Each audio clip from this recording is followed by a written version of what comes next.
नमस्कार।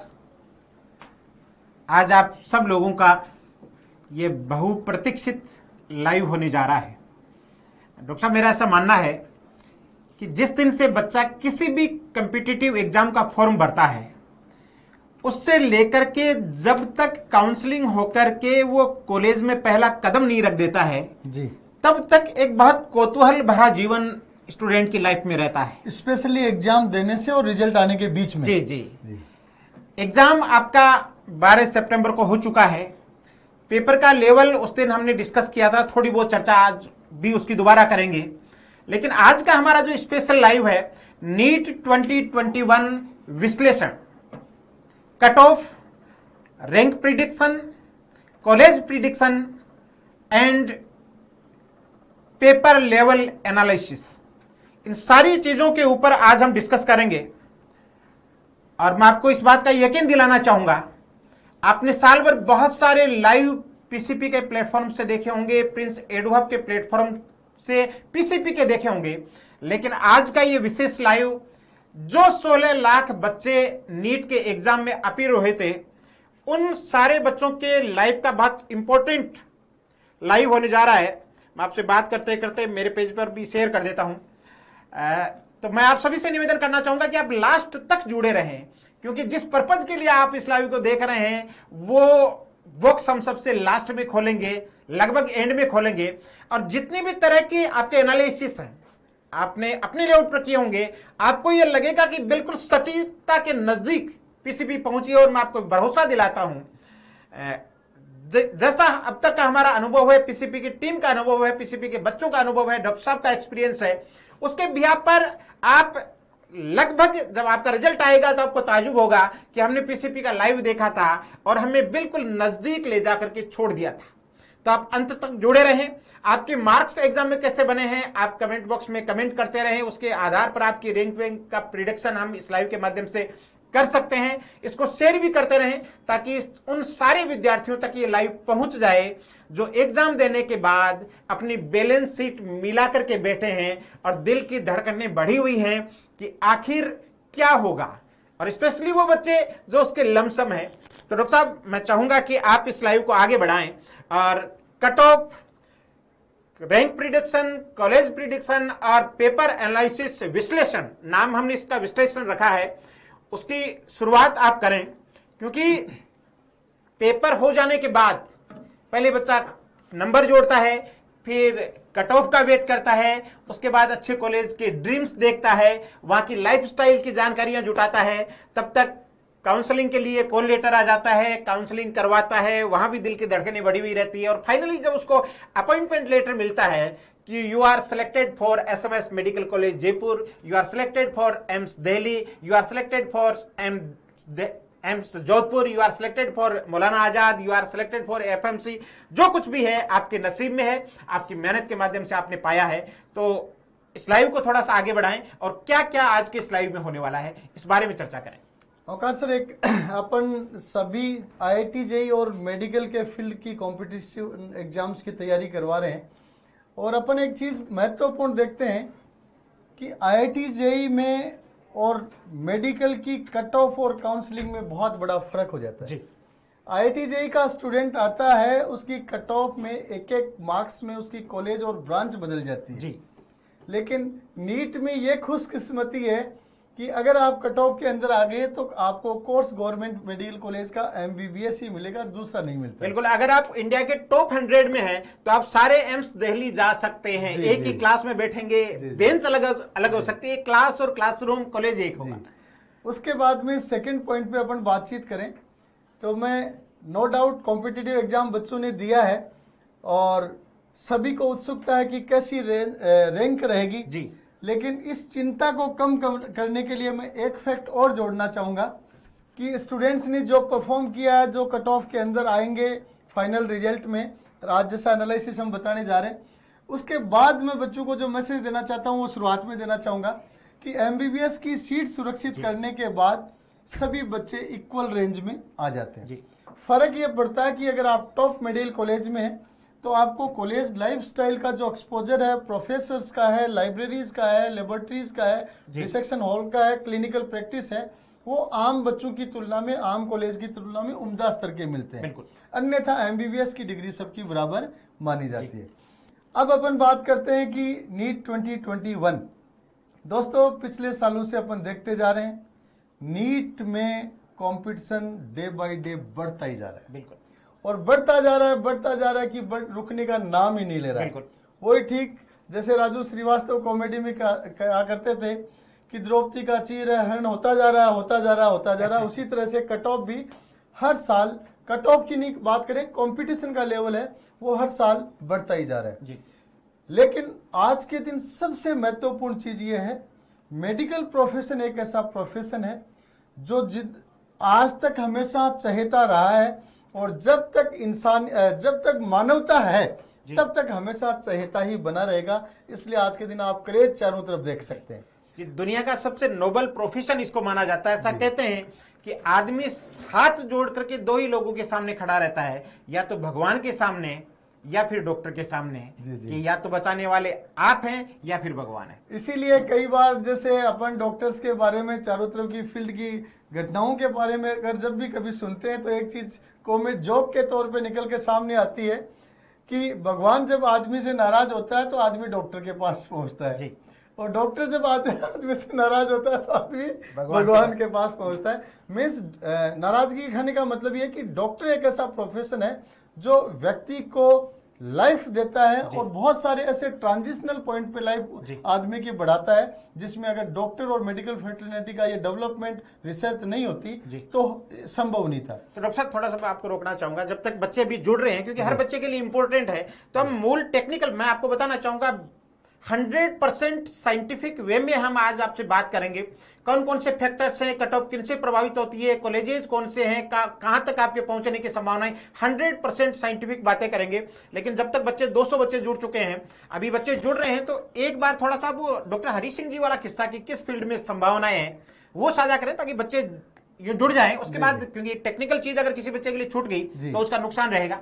जी, डॉक्टर हरी सिंह जी का औकार सर पिछले एक प्रोग्राम में मैंने सुनाया था जी। हमारे एसएमएस मेडिकल कॉलेज में गुरुजी थे, प्रोफेसर थे डॉक्टर वीरेंद्र सिंह जी। तो उस टाइम उन्होंने एमबीबीएस के बाद में प्री पीजी में उनका ऑल राजस्थान में फर्स्ट रैंक डिक्लेयर्ड था। बहुत बड़े डॉक्टर अस्थमा के राजस्थान के नंबर 1 डॉक्टर माने जाते हैं और अभी मुख्यमंत्री कोविड बोर्ड में वो सलाहकार भी हैं सीएम साहब के।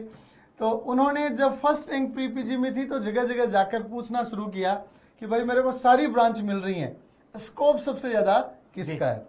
तो सभी लोग जिससे मिलते थे सब अपनी अपनी राय देते थे। इसी मद्देनजर डॉक्टर हरी सिंह जी जो पहले सीकर से सांसद भी रहे हुए, वो उस टाइम एसएमएस हॉस्पिटल में थे, तो उनके पास वो घूमते घूमते पहुंच कर पूछा साहब सारी ब्रांच मिल रही हैं, सबसे ज्यादा स्कोप किसका है। हरी सिंह जी इंटेलेक्चुअल के साथ साथ बहुत देसी आदमी भी माने जाते रहे। तो उन्होंने बात पूरी सुन के थोड़ी देर शांत रहे तो वीरेंद्र सिंह जी सोच रहे थे कि कोई महत्वपूर्ण जवाब मिलने वाला है, सोचकर जवाब दे रहे हैं जी। इसी दौरान उन्होंने जुबान खोली और कहा कि देख बेटा ऐसा है, स्कोप तो आज के जमाने में जूती गांठने का भी है, बशर्ते आप उसके नंबर 1 कैंडिडेट बने। मीन्स सारी ब्रांचेज का स्कोप है, बशर्ते कि आप उस ब्रांच के नंबर 1 या टॉप स्पेशलिस्ट बनते हैं तो मेडिकल साइंस में सारी ब्रांचेज का स्कोप बना रहता है। औकार सर अपन ने इधर उधर की बातें कर ली, तो कुछ बातों के साथ आप लाइव आगे बढ़ाएं जी। अब चलिए इसके टेक्निकल पॉइंट्स की ओर बढ़ते हैं बाकायदा स्लाइड्स के माध्यम से, ताकि आप सुन करके और देख करके दोनों माध्यम से इस चीज को गेन कर पाएं। तो सबसे पहले तो मैं आप सभी को बधाई देना चाहूंगा जो सिलेक्शन की रेंज के भीतर हैं। हमारी कट ऑफ सबसे लास्ट में इसलिए बताएंगे क्योंकि वरना बहुत सारे बच्चे लाइव देखना छोड़ देंगे कि सर ने तो हमें सिलेक्शन से बाहर कर दिया। और डेफिनेटली स्टूडेंट्स जो इस लाइव को देख रहे हैं, पेरेंट्स देख रहे हैं, कट ऑफ जानने से पहले कट ऑफ का कारण जानना बहुत जरूरी होता है। अदरवाइज फाइनल रिजल्ट जानना कभी भी बच्चे में डेवलपमेंट नहीं करता है। ऐसा ही जैसे मेडिकल कॉलेज में एक चीज मैं और बताना चाहूंगा कि मेडिकल कॉलेज में जब बच्चा सेकेंड ईयर में हॉस्पिटल में जाना शुरू करता है जी, तो उसको पहला टास्क दिया जाता है क्लिनिकल मेडिसिन में हिस्ट्री टेकिंग जी। पेशेंट की हिस्ट्री आप लें जी और अक्सर ये होता था कि जब हिस्ट्री के लिए बच्चा जाता था तो सबसे पहले पेशेंट की फाइल ले लेता था जी और फाइल लेते ही उसका सबसे पहले डायग्नोसिस देखता था कि इसके बीमारी क्या है। और जो ही सीनियर प्रोफेसर आते थे हमारे क्लासेस के लिए तो आके बोलते थे हाँ भाई केस की हिस्ट्री किसने ली है, किस चीज का क्या केस है जी तो बच्चा सीधा हिस्ट्री बोलने से पहले सीधा डायग्नोसिस बोल देता था। जी डायग्नोसिस बोलते ही प्रोफेसर ये कहा करते थे बेटा अभी तो आप ए सीखने वाली स्टेट में हो, ए सीखने वाली स्टेज में हो और आप तो सीधे की सीधे जेड तक पहुंच गए। आपको पेशेंट का सबसे पहले कंप्लेंट सुनना है, उन कंप्लेंट्स के बाद उसका एग्जामिनेशन करना है, एग्जामिनेशन के बाद में क्या क्या इन्वेस्टिगेशन की जरूरत पड़ सकती है उस पर विचार करना है, उसके बाद में उसके क्या क्या तकलीफ हो सकती है डीडी डिफरेंशियल डायग्नोसिस करना है। और उस डिफरेंशियल डायग्नोसिस तक अगर आप पहुंचते हो तो आप एमबीबीएस के एक्सपर्ट स्टूडेंट हो, उस जेड तक की पहुंचने की जरूरत ही नहीं है। तो इस एग्जाम्पल के माध्यम से मैं सभी दर्शकों को बताना चाहूंगा कि जो जो आप विश्लेषण सुनते जाएंगे तो आपको आइडिया होने लग जाएगा कि जेड तक पहुंचने की कट ऑफ तक जरूरत नहीं है, कट ऑफ कितनी जाने वाली है। तो सर आगे बढ़ते हैं। बिल्कुल विश्लेषण कंट्रोल की आपके हाथ में है। पीसीपी के द्वारा दिया जाने वाला विश्लेषण आप सभी के सामने है।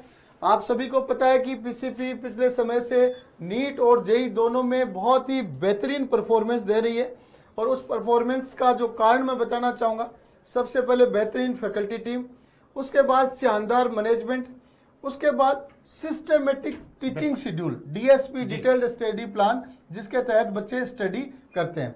उसके बाद एक बहुत महत्वपूर्ण चीज आती है कि पीसीपी की स्टूडेंट्स की मॉनिटरिंग। जी औकार सर एक सरप्राइजिंग चीज आपने देखी होगी कि पिछले 2 महीनों में हमने स्टूडेंट्स के 100 से अधिक टेस्ट करवाए हैं। बहुत बड़ी बात। और 2 महीने में 100 से अधिक जो बच्चा टेस्ट दे लेता है तो आप देख सकते हैं कि कितनी उसकी अप्रोच बढ़ जाती है, टाइम मैनेजमेंट कितना बढ़ जाता है, उस स्पीड के साथ एक्यूरेसी बढ़ जाती है। ये सब चीजें टेस्ट की भी डॉक्टर साहब क्वालिटी ऐसी, पेपर बच्चे जब पेपर देके बाहर निकले तो उन्होंने कहा कि 45 to 50 क्वेश्चंस तो आउट ऑफ 200 हमारे पर्पल टेस्ट सीरीज में से थे, जो अपने आप में बहुत बड़ी बात है जी।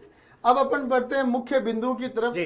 तो कट ऑफ अगर अपने को देखनी है तो आप देख सकते हो कट ऑफ जानने के लिए अपने को जो 5 पॉइंट हमने लिखे हैं उन पॉइंट्स का कट ऑफ में बहुत बड़ा रोल रहता है। आप देख सकते हैं नंबर ऑफ कैंडिडेट्स कितने बैठ रहे हैं, सीट्स कितनी है, जिस जंग को जीतने के लिए जंग की जा रही है उसके डेस्टिनेशन में सीट्स कितनी है, पेपर का लेवल कैसा रहा है, total number of questions paper में कितनी है और सीट्स का रिजर्वेशन डिवाइडेशन कैसा है। ये सारे पॉइंट्स कट ऑफ को डिसाइड करेंगे। मोटा-मोटी 5 पैरामीटर्स हैं जो हर साल की कट ऑफ को प्रभावित करते हैं और ये पैरामीटर्स डॉक्टर साहब समय के साथ चेंज होते रहते हैं। इस बार 16 लाख कैंडिडेट्स बैठे, कुछ ओवरऑल सीट्स की बात करें तो 1200-1300 सीट्स भी ऑल इंडिया लेवल पर बढ़ी हैं। पेपर का लेवल भी पिछले साल की तुलना में कंपैरिजन करें तो अभी हमारे रोयला सर कह रहे थे कि पिछले साल वाला पेपर को 70 नंबर देंगे डिफिकल्टी लेवल का, इस बार वाले को 90 नंबर देंगे और नंबर ऑफ क्वेश्चन वो भी चेंज हुए हैं। लास्ट ईयर बच्चों ने 180 क्वेश्चन, रिजर्वेशन भी चेंज हुआ है। एक एक करके डिस्कस करते हैं। सबसे पहले अपन आते हैं नंबर ऑफ कैंडिडेट्स का। जी तो आप मैं कह रहा था कि द्रौपदी का चीर है कि बढ़ता जा रहा है, खींचता जा रहा है, खींचता जा रहा है और आप देख सकते हैं कि नंबर ऑफ अपीयर्ड स्टूडेंट्स भी बढ़ते जा रहे हैं, बढ़ते जा रहे हैं और लैक्स में 15.19 लाख, 15.97 लगभग 16 लाख और कोविड जैसी स्टेज में जहां काफी बच्चे कंपटीशन से दूर थे वहां पे भी स्टूडेंट्स बढ़ रहे हैं 16.14 लाख। ये सरप्राइजिंग है, सरप्राइजिंग जी। आप देख सकते हैं 16 लाख बच्चे जिस कंपटीशन में बैठते हैं जी, तो निश्चित रूप से कंपटीशन का लेवल तो बहुत अच्छा हो गई। और 16 लाख बच्चों में भी अपन साथ में ये देखें कि हर साल रिपीटर्स बढ़ते जा रहे हैं जी। अपन इस पेपर के कंक्लूजन तक पहुंचेंगे, उसमें एक चीज का ध्यान रखना कि हर साल कंपटीशन बढ़ने का मुख्य कारण ये कि टीचिंग प्रैक्टिसेस कोचिंग की बेहतर होती जा रही है, बच्चों को मटेरियल दिया जा रहा है वो बेहतर होता जा रहा है और उसके साथ साथ रिपीटर्स बच्चों की संख्या बढ़ती जा रही है, वो भी कहीं ना कहीं काफी सीट्स को आगे जाकर रोकते हैं और फ्रेशर्स को कहीं ना कहीं समस्याएं खड़ी करते हैं। लेकिन एक चीज क्लियर कट है, एक चीज क्लियर कट है कि सबसे ज्यादा रैंकर अचीवर बच्चे विद 12th या 12th के बाद फर्स्ट अटेम्प्ट के होते हैं। ये चीज अपन आगे देखेंगे जी। अब औकार सर आगे बढ़ते हैं अपन। ये बहुत ही बेहतरीन एक टेबल है और इस टेबल को अपन वैसे तो ये आगे लिंक करेगी लेकिन मैं पहले बताना चाहूंगा इस टेबल में बहुत शानदार बारीकियां दी हुई हैं और बच्चों को आगे बढ़ने के लिए इस टेबल की बारीकियों को समझना बहुत आवश्यक है। इन बारीकियों के आधार पर बच्चे एनालिसिस कर पाएंगे कि क्या क्या चेंजेस हो रहे हैं। जी, आप इधर देखिए 2020-19 सबका ट्रेंड्स यहाँ पे आता जा रहा है। Total number of candidates and effect on ranks, बहुत महत्वपूर्ण डाटा ये है। आप थोड़ा सा इस पे दिमाग लगाएं तो आपको पता चलेगा कि कंपटीशन कहाँ है, स्टूडेंट्स कहाँ स्टैंड कर रहे हैं। 2020 में 700 से ऊपर नंबर वाले 111 बच्चे थे, 700 प्लस, मतलब 700 नंबर जिन बच्चों के आए उनको भी सभी को एम्स दिल्ली नहीं मिली है। सही कहा। 2019 में देखें तो 700 प्लस 3 ही बच्चे थे, 1 स्टूडेंट 701 एंड 2 स्टूडेंट्स 700। जी, इसी तरीके से आप नेक्स्ट पॉइंट पे अपन आएंगे कि 650 से 699 के बीच में क्या था। यहां आप देखिए 2019 और 20 में 3600% इंक्रीज हुआ है। यहाँ 3 बच्चे हैं, यहाँ 111 बच्चे हैं, तो 3600% इंक्रीज नंबर ऑफ स्टूडेंट्स में। ये डॉक्टर साहब मेरे को ऐसा लगता है कि जो पेपर का लेवल था लास्ट ईयर, जो ऊपर वाला अच्छा बच्चा था उसके लिए वो बिल्कुल इजी था, खिलौने जैसा था, तो अच्छी संख्या में बच्चे खेल गए। अब इधर अपन 650 से 699 देखते हैं तो 2020 में 3903 बच्चे थे, 2019 में 1002 थे। यहाँ 3600% ग्रोथ हो रही है, यहाँ 281 हो रही है। यहाँ 600 से 649 के बीच में देखिए 134% ग्रोथ हो रही है। 550 से 599 केवल 79% ग्रोथ हो रही है। 500 से 549 केवल 48% ग्रोथ हो रही है। मीन्स आप आइडिया लगा सकते हैं कि साल दर साल कैंडिडेट्स तो बढ़ रहे हैं कंपटीशन में, नंबर ऑफ कैंडिडेट्स, लेकिन अचीवर्स का जो परसेंटेज है वो हर साल बढ़ता जा रहा है। बाकी बराबर के से लेवल में मैक्सिमम जो बल्क है वो एवरेज मार्क्स में सबसे ज्यादा रह रहा है। ऊपर के मार्क्स में नंबर ऑफ स्टूडेंट्स बढ़ रहा है लेकिन बल्क बहुत कम रहता है। डॉक्टर साहब यहाँ से एक चीज वो निकल करके आ रही है, टोटल परसेंट पॉइंट इंक्रीजेज जो है ये ऊपर से नीचे आ रहे हैं तो घट रहा है, नीचे से ऊपर जा रहे हैं तो बढ़ रहा है। इसका मतलब पेपर कितना ही इजी आ जाए उसका पूरा फायदा ऊपर का बच्चा ही उठाता है, नीचे के बच्चे के लिए तो वो भी महाभारत ही है। बिल्कुल ठीक आप कह रहे हैं। उसके बाद में एक और महत्वपूर्ण चीज निकल कर सामने आ रही है कि जो बच्चे 700 ऊपर हैं, आप 20 और 19 का डाटा देखते हैं तो देखिए इसका सबसे ज्यादा बेनिफिट राजस्थान के बच्चों को मिल रहा है। राजस्थान के स्टूडेंट्स सबसे बेहतरीन परफॉर्मेंस यहाँ करते आ रहे हैं। तो अब अगले पॉइंट पे चलते हैं क्योंकि ये डाटा है, बच्चों की कंसेप्ट के लिए अपन ने औकार सर बताया। अगले पॉइंट पे अपन आगे बढ़ेंगे और अब आ जाता है number of available seats. Seats जानना बहुत जरूरी है क्योंकि सीट्स के अनुसार ही कट ऑफ डिसाइड होती है। आप देखिए कि 2020 में गवर्नमेंट मेडिकल कॉलेज 280 थे, नंबर ऑफ गवर्नमेंट सीट्स 42,365 थी। 2021 में कॉलेज 5 बढ़े हैं, सीट हैं वो लगभग 1,000 के आसपास सीट बढ़ी हैं।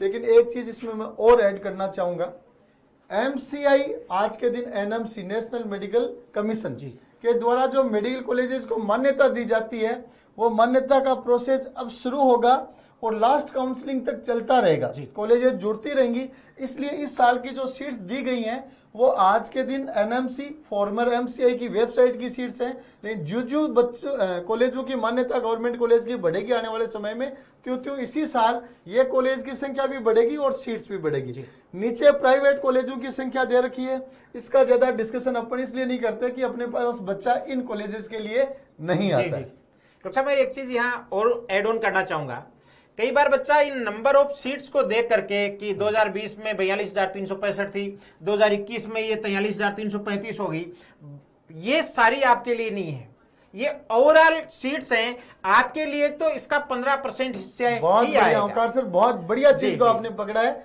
बच्चा कई बार कहता है मेरी रैंक तो 20,000 है ऑल इंडिया रैंक और सीटें हैं 42,000, तो मेरा तो सिलेक्शन पक्का है। लेकिन ये ऑल इंडिया की सीट्स हैं, 15% ऑल इंडिया कोटे से भरी जाएंगी, 85% स्टेट से भरी जाएंगी। आप इनका 15% निकाल लीजिए, 6,000 समथिंग इसका डाटा होता है। इसलिए ये सीट्स जो है ये इतनी संख्या दिखने में है, अलॉटमेंट के लिए ओपन टू अस ऑल नहीं है क्योंकि स्टेट वाइज कट ऑफ काफी वेरी करती है। तो आप अपनी स्टेट की 100% सीट्स के लिए एलिजिबल हैं और ऑल इंडिया कोटा की जो है वो 15% सीट्स के लिए एलिजिबल है। अगर अपन राजस्थान की बात करते हैं तो 2900 सीट्स राजस्थान में गवर्नमेंट बिल्कुल ये आ गई है। राजस्थान का ही देख पा रहे जी हैं, कॉलेजेस का नाम आ रहा है, संख्या आ रही है, ये डाटा ज्यादा डिस्कस करने की जरूरत इसलिए नहीं है कि बच्चों को लगभग पता भी है और वो रैंक में आ जाएंगे तो उसको उनको पता भी चल जाएगा। फिर भी ये बच्चे बाल की खाल निकालते काउंसलिंग के समय। तो टोटल 2900 सीट्स राजस्थान में गवर्नमेंट एमबीबीएस की हैं। तो इन सब पर आपकी दावेदारी है 85% के रूप में स्टेट कोटा के रूप में और 15% पे आप ऑल इंडिया कोटा के थ्रू भी आ सकते हैं। लेकिन ध्यान रखें 2900 जो सीटें बताई गई हैं, आपकी स्टेट रैंक जब आएगी तो आपको यह भी ध्यान रखना है कि 2900 में से 15% ऑल इंडिया में वहां यूज हो गई हैं और बची हुई 85% बची हैं, उनमें भी रिजर्वेशन के अनुसार है। तो आपके पास कितनी सीट है वो कैटेगरी रिजर्वेशन से डिसाइड होगी। इसलिए करते करते करते सीटें इतनी लेवल तक आ जाती है कि कंपटीशन बहुत ज्यादा टफ बच जाता है। ये राजस्थान की बातें अपन ने की। औकार सर, उसके बाद आप देख सकते हैं कि ये प्राइवेट कॉलेजेस का दे रखा है, इसका डिस्कशन की जरूरत नहीं है। आप एम्स की बात शुरू होती है, एम्स शब्द पे 2 शब्द आप बोले औकार सर। डॉक्टर साहब, ऐसा कहते हैं कि अगर कोई सिख है और वो स्वर्ण मंदिर अमृतसर नहीं गया जी तो वो अपने आप को जिंदगी भर अधूरा मानता है रोहिला सर। अगर कोई हिंदू है और वो ये मानता है कि मैं जितने भी बड़े हिंदू टेम्पल्स हैं वहां नहीं गया तो अपने आप को अधूरा मानता है। अगर कोई मुस्लिम भाई है तो वो मक्का मदीना नहीं गया तो अपने आप को अधूरा मानता है। और कोई मेडिकल की तैयारी करने वाला बच्चा अगर एम्स और वो भी एम्स दिल्ली नहीं गया तो वो अपने आप को अधूरा ही मानता है। कशिश से टीस से हमेशा रहती है। और अब जिस तरह से नंबर ऑफ एम्स बढ़े हैं और उनकी जो क्वालिटी है, डॉक्टर साहब मेरा ऐसा मानना है, कुछ स्टूडेंट्स वहाँ हैं, कुछ साथी वहाँ प्रोफेसर हैं, उनसे जब बात होती है और पिछले दिनों मैंने एम्स जोधपुर को 10-12 दिन बहुत नज़दीक से देखा। ये ऑटोनोमस बॉडीज होती हैं, किसी की ब्यूरोक्रेसी मान लो, स्टेट की मान लो, कोई दखलंदाजी नहीं होती है। ये डिसीजन अपने खुद करते हैं। सीधा फंड एमएचआरडी से आता है और बहुत अच्छा फंड आता है। इसलिए एम्स की जो ग्रोथ है, और ये पिछले दिनों एक स्टडी छपी थी उसमें एम्स जोधपुर, जिसको नया एम्स अपन मानते हैं, वो बहुत अच्छी रैंकिंग पर है। पुराने अच्छे कॉलेजेज में अपन मानते थे कि AIIMS Delhi, CMC Vellore, FMC, आपका मौलाना आजाद, आपका केजीएमसी, आपका पीजीआई चंडीगढ़, आपका ग्रांट मेडिकल कॉलेज बॉम्बे, इनके नाम हम अक्सर लिया करते थे। लेकिन जैसे ही एम्स आए हैं, इन्होंने 5-6 साल में इतनी अच्छी ग्रोथ की है कि उसकी कल्पना हम नहीं कर सकते। तो एम्स में वो कौन सी चीजें हैं जो एम्स को हट करके बनाती हैं? आप एक डॉक्टर हैं तो थोड़ा सा उन पर प्रकाश आप डालें। औकार सर, बहुत ही बेहतरीन क्वेश्चन।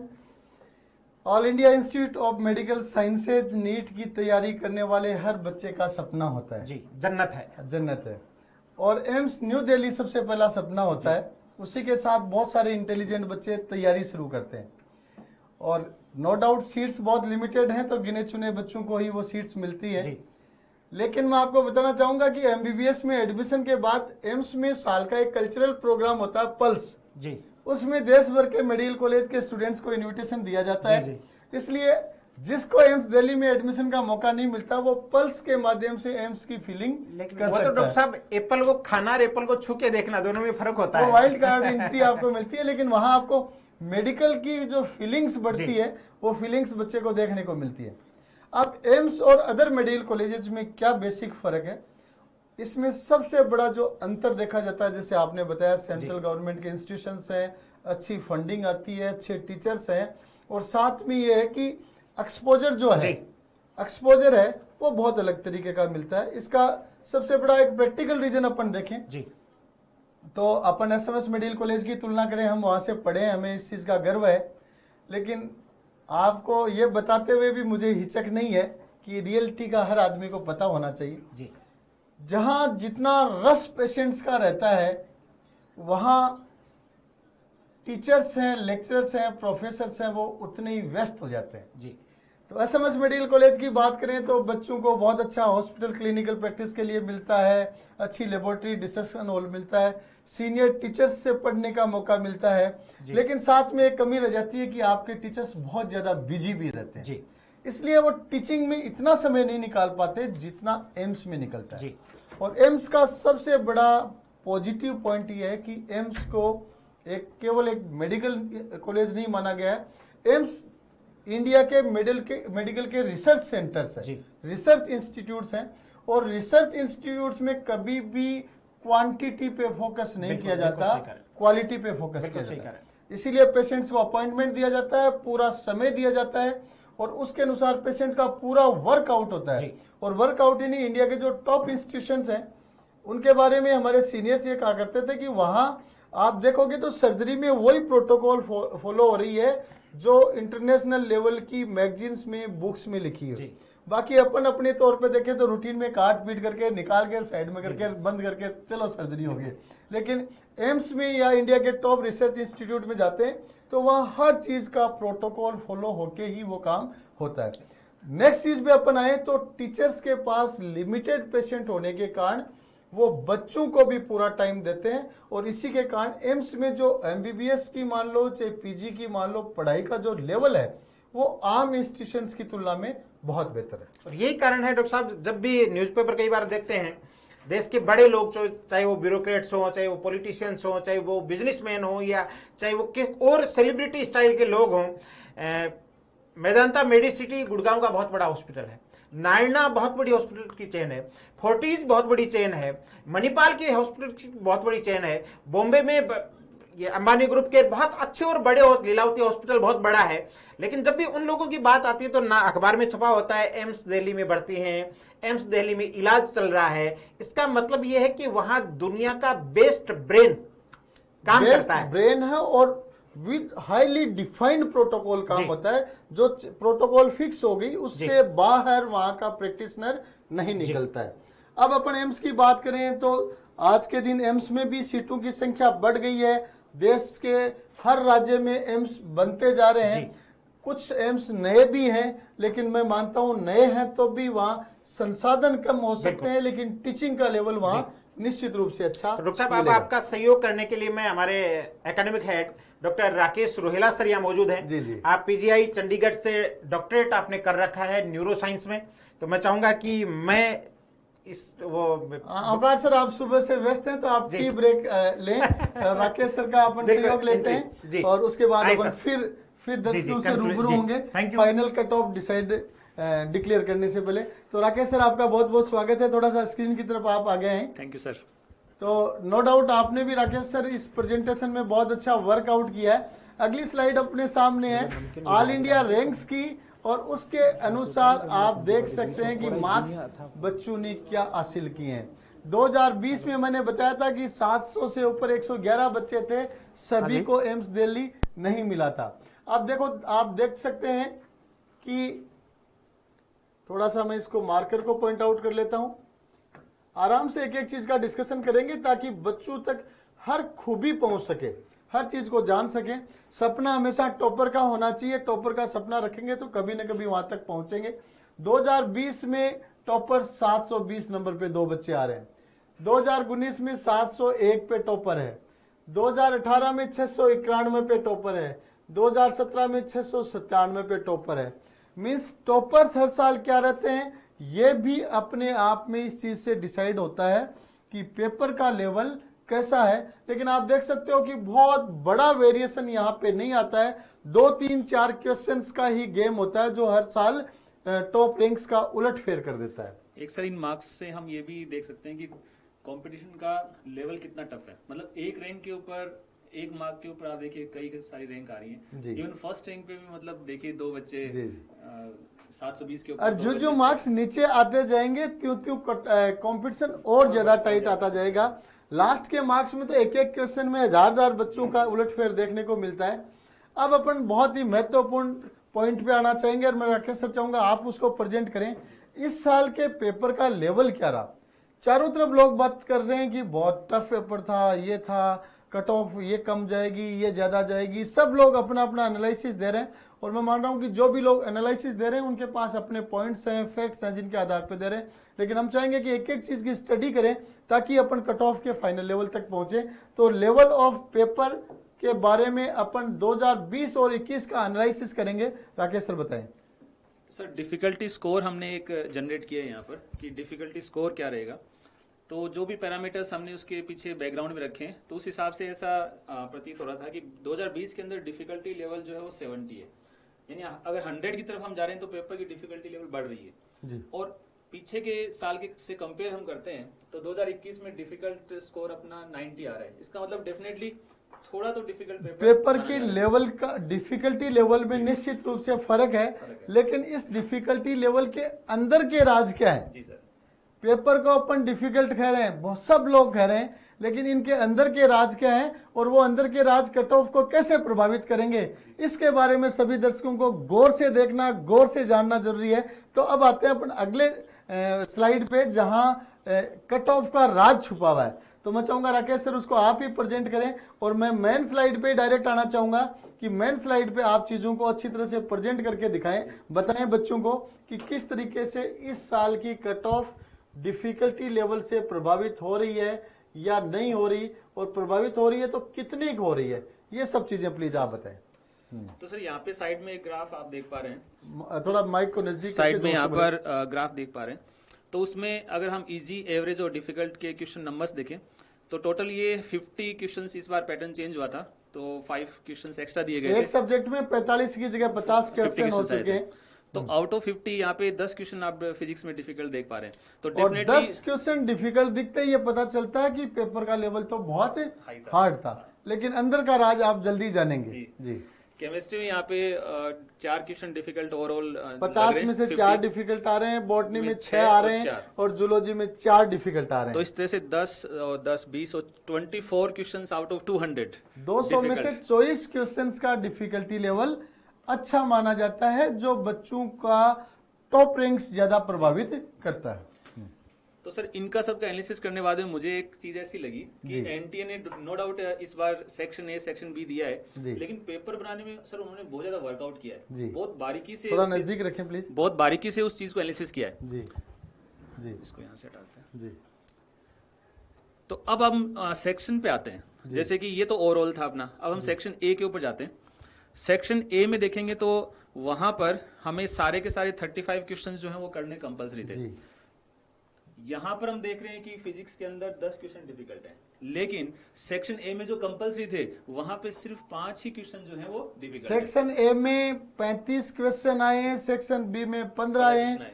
35 सारे क्वेश्चंस बच्चे को अटेंड करने होते हैं फुल स्कोर के लिए, और सेक्शन बी में 15 क्वेश्चन दिए जाते हैं, उनमें से कोई 10 अटेंड बच्चे को करने होते हैं, कोई 10।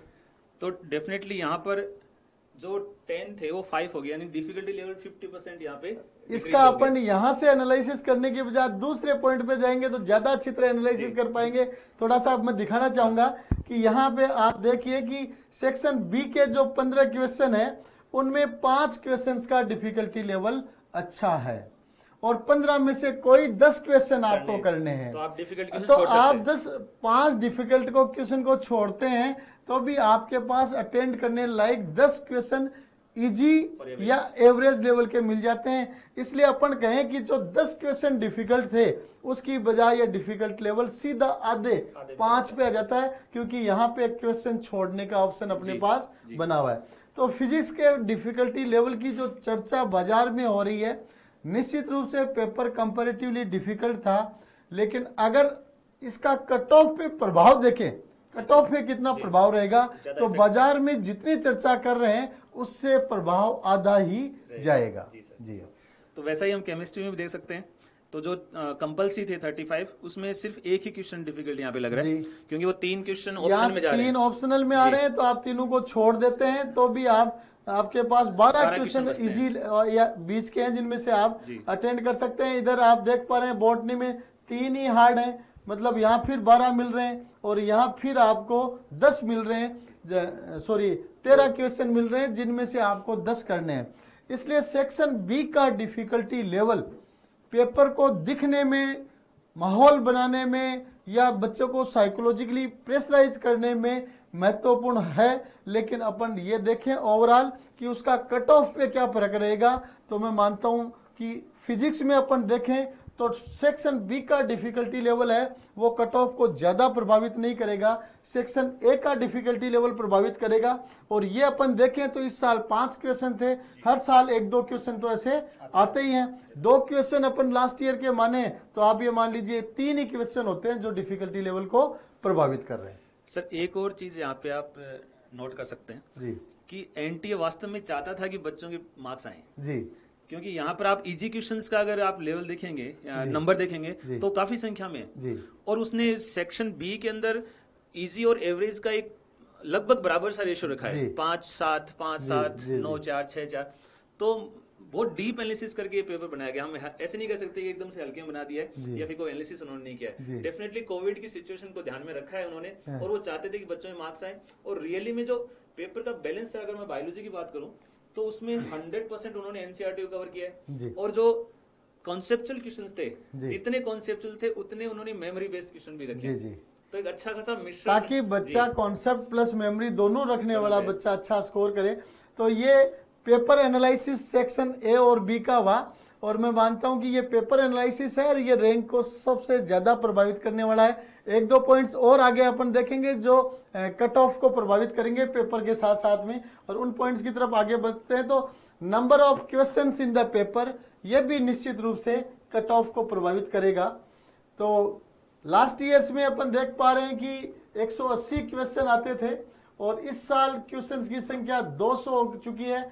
और 200 जब हो चुकी तो आप एक बच्चा 3 घंटे में 180 क्वेश्चन कर रहा था, और अब 3 घंटे में 200 क्वेश्चन कर रहा है। तो 200 क्वेश्चन जो बच्चा कर रहा है, तो निश्चित रूप से बच्चे को ज्यादा क्वेश्चंस पढ़ने पड़ रहे हैं। और 180 क्वेश्चन भी जब आते थे, तब अच्छी प्रैक्टिस वाले बच्चे टाइमली पेपर को 15 मिनट आधे घंटे पहले भी कर लेते थे। लेकिन काफी सारे सिलेक्शन लायक बच्चे ऐसे होते थे जो 180 क्वेश्चंस को भी लास्ट स्टेज में पार करके कवर करते थे 5-4 मिनट पहले, और वो सिलेक्शन तक पहुंचते थे। लेकिन इस साल बच्चे को पूरे के पूरे 200 क्वेश्चन पढ़ने पड़ रहे हैं। बच्चा, कोई भी बच्चा ऐसा नहीं होगा जो सारे क्वेश्चन पढ़े बगैर फाइनल ओमार भरे। इसलिए 20 क्वेश्चन अपने आप में बढ़ना, और उसमें भी अपन मान रहे हैं कि फिजिक्स के सेक्शन बी में 5 अच्छे डिफिकल्टी लेवल के थे, तो उनको पढ़ना, तो उनमें पढ़ने में और ये डिसाइड करने में कि मुझे इस क्वेश्चन को क्रैक करना है या नहीं करना, अटेम्प्ट करना है या नहीं करना, उसमें टाइम का वेस्टेज ज्यादा हुआ।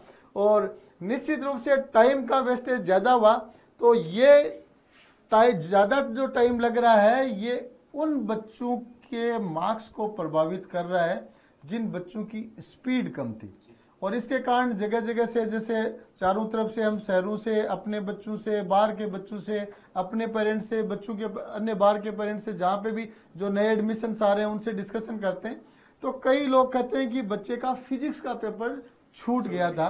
और वो छूटने के पीछे एक ही कारण रहा है कि बच्चे की स्पीड इतनी अच्छी नहीं थी, और क्वेश्चंस की 20 की संख्या होने के कारण वो अटेम्प्ट नहीं कर पाया। स्पीड का सर सीधा कनेक्शन प्रैक्टिस से है। जी जी। जितनी ज्यादा प्रैक्टिस आप करेंगे, स्पीड डेफिनेटली। लेकिन राकेश सर, मैं आपको बधाई देना चाहूंगा और पीसीपी की पूरी टीम को बधाई देना चाहूंगा कि लास्ट के 2 महीने में 200 पेपर्स आपने जो बच्चों को प्रैक्टिस करवाए, उसके कारण पीसीपी में ऐसे बच्चे अपवाद स्वरूप मिलेंगे जो ये कहें कि मैं पेपर अटेम्प्ट नहीं कर पाया।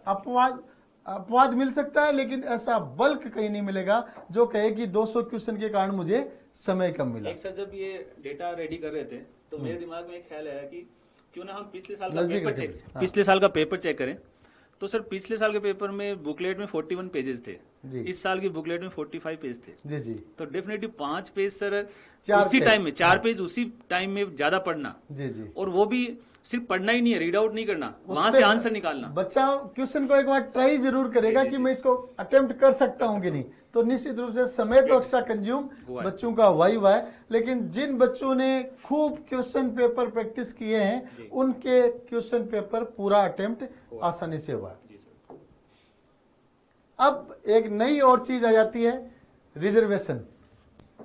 रिजर्वेशन पहले भी था, लेकिन इस साल इसमें एक महत्वपूर्ण चीज ओंकार सर जुड़ी है, और उस महत्वपूर्ण चीज के कारण इस साल का कट ऑफ निश्चित रूप से प्रभावित होगा कैटेगरी वाइज। तो अपन देखो, एक एक चीज को गिन रहे हैं, किसी से कट ऑफ बढ़ रहा है, किसी से कट ऑफ घट रहा है, तो फाइनल कहां तक जाता है इसमें पहुंचेंगे।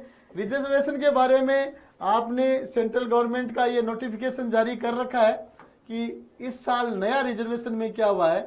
थोड़ा सा इसको इधर खींच सकते हैं अपन, मैं चाहूंगा पीछे की तरफ एक बार ले लें, एक बार। हाँ, तो इस साल का जो नया नोटिफिकेशन जारी हुआ, सभी बच्चों ने अखबार में भी पढ़ा था, और उस अखबार के बाद में आप देख सकते हो उसका इफेक्ट क्या आता था। कई लोग तो इसको समझ भी नहीं पाए कि मामला क्या है, कि ओबीसी का रिजर्वेशन हो गया, सब कहते थे कि ओबीसी का पहले से ही है तो फर्क क्या पड़ेगा।